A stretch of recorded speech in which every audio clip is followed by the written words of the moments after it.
अस्सलामुअलैकुम, आप देख रहे हैं ढाबा फूड्स और आज मैं आपके साथ शेयर करने जा रही हूँ ड्रम स्टिक्स की रेसिपी जो बहुत ही क्रंची और जूसी बनती है और आप इसको बहुत ही कम इंग्रेडिएंट्स के साथ घर पे इजीली बना सकते हैं। तो चलते हैं हम आज की रेसिपी की तरफ।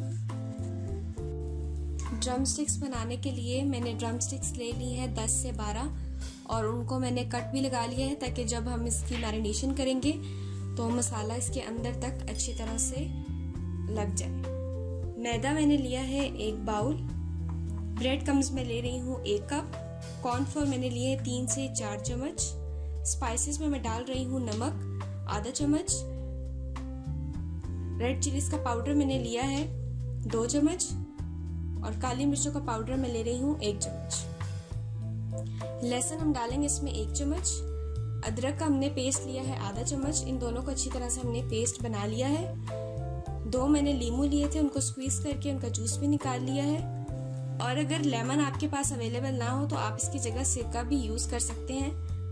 और दही मैंने इसमें लिए है 3 से 4 चम्मच।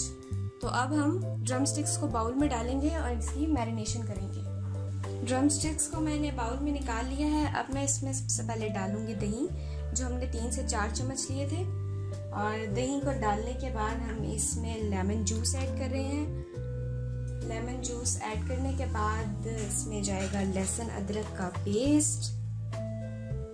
अब हम इसमें स्पाइसेस ऐड कर रहे हैं। स्पाइसेस में मैं सिर्फ इसमें नमक डालूंगी और नमक के साथ हम इसमें डाल देंगे ब्लैक पेपर का पाउडर जो हमने लिया था। रेड चिलीज हम इसमें बाद में ऐड करेंगे। तो इसके अच्छे रिजल्ट के लिए आप इसको ओवरनाइट मैरिनेट करके रख दें तो इसका टेस्ट बहुत ही अच्छा आएगा। लेकिन अगर आपके घर गेस्ट आ रहे हैं और आप इसको अर्जेंट बनाना चाहते हैं फिर भी इसको एटलीस्ट 3 से 4 घंटों के लिए लाजमी मैरिनेट करके रख दें। और आप देख सकते हैं मैं इसको मिक्स कर रही हूँ और मैं अब इसको मैरिनेट करके रख दूंगी। इसको हम मैरिनेट करके 3 से 4 घंटों के लिए रखेंगे। लेकिन जितना अच्छा आप टेस्ट चाहते हैं इसको आप ओवरनाइट मैरिनेट करके रखें।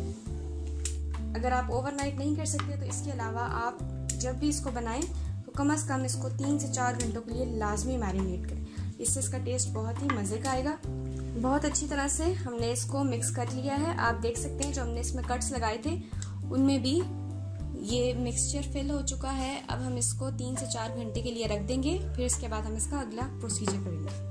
तकरीबन 4 घंटे हो गए हैं, हमने इसको मैरिनेट करके रख दिया था। आप चाहें तो इसको मैरिनेट करके फ्रिज में रख सकते हैं या रूम टेम्परेचर पे आप इसको रख सकते हैं, लेकिन इसको फ्रीज नहीं करना।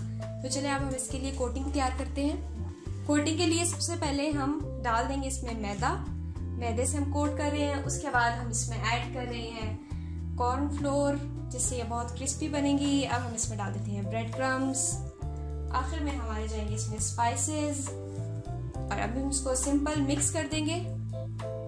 स्पाइसेस में हमने इसमें डाल दिया है काली मिर्ची, नमक और रेड चिलीज का पाउडर। बहुत ही सिंपल से स्पाइसेस हमने डालने हैं, बहुत ज़्यादा नहीं डाले।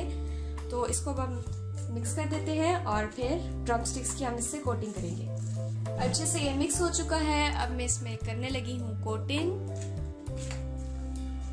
कोटिंग के लिए हम ड्रम स्टिक को लेकर इसमें डिप करेंगे अच्छी तरह से ताकि ये जो कॉर्नफ्लोर, मैदे का, स्पाइसेस का जो हमने एक कोटिंग मटेरियल तैयार किया है ब्रेड क्रम्स के साथ, ये इसको अच्छी तरह से चिपक जाए हर तरफ से। और बहुत ही मज़े की और क्रिस्पी इसकी कोटिंग है। जब फ्राई होंगे आप खाएंगे तो आपको पता चलेगा कि कितने ही मज़े के हमने तैयार किए हैं। तो इसी तरह से हम सब ड्रम स्टिक्स की कोटिंग करते हैं। आप देख सकते हैं सारे ड्रम स्टिक्स की अच्छी तरह से कोटिंग हो चुकी है। अब मैं इनको निकाल लूँगी और निकालने के बाद हम पैन में ऑयल गरम करते हैं और इनको हम फ्राई करते हैं। ऑयल गरम हो चुका है। अब मैं इसमें ड्रम स्टिक्स डालूंगी और बहुत ज़्यादा मैं फ्राई नहीं करूंगी, सिर्फ लाइट गोल्डन ब्राउन जब इसका कलर चेंज हो जाएगा तब हम इसको निकाल लेंगे। तो सबसे पहले मैं इनको फ्राई करूंगी क्योंकि इसके बाद हमने इसके ऊपर एक और कोटिंग करनी है। तो इसलिए अभी सिर्फ इसको थोड़ा सा हम फ्राई करेंगे, फिर इसकी सेकंड कोटिंग करेंगे और फिर इसको दोबारा से फ्राई करेंगे। ये देख सकते हैं आप इसका कलर गोल्डन चेंज हो चुका है।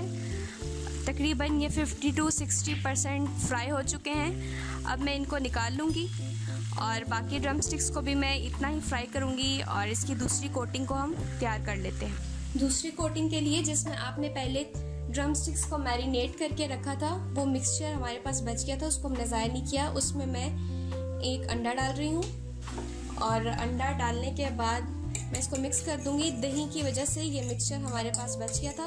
मैरिनेशन के रिमेनिंग मिक्सचर में हमने अंडा डाल के उसको अच्छी तरह से बीट कर लेना है और इसमें हम ड्रम स्टिक्स की दोबारा कोटिंग करेंगे।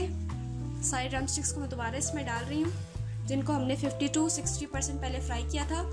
अब हम इसको दूसरी कोटिंग करने के बाद फ्राई करेंगे दोबारा से। एक दफ़ा इसमें कोट करने के बाद फिर हम दूसरी कोटिंग मैदे वाले मिक्सचर में करेंगे। उसको अच्छी तरह से डिप कर लेने के बाद दोबारा से इसमें कोट करेंगे। सेकंड कोटिंग हम कर चुके हैं, ऑयल भी गर्म हो गया है। अब मैं इनको फिर से फ्राई करूंगी। 4 से 5 मिनट के लिए इसको हम फ्राई करेंगे मीडियम फ्लेम पे। 4 से 5 मिनट हो चुके हैं, अब हम इनको निकाल लेते हैं। आप देख सकते हैं इसकी कोटिंग की वजह से इसका कलर कितना मज़े का लग रहा है और ये बहुत अच्छी तरह से फ्राई हो चुके हैं। बहुत ही क्रिस्पी और स्पाइसी ड्रम स्टिक्स रेडी हो चुकी हैं। अब मैं इनको डिश आउट करूँगी और आप भी इस रेसिपी को लाजमी ट्राई करें और हमें फीडबैक में बताएं कि आपको हमारी आज की रेसिपी कैसी लगी। हमारे चैनल को लाइक शेयर सब्सक्राइब लाजमी करें और मुझे दें इजाज़त। अल्लाह हाफ़िज़।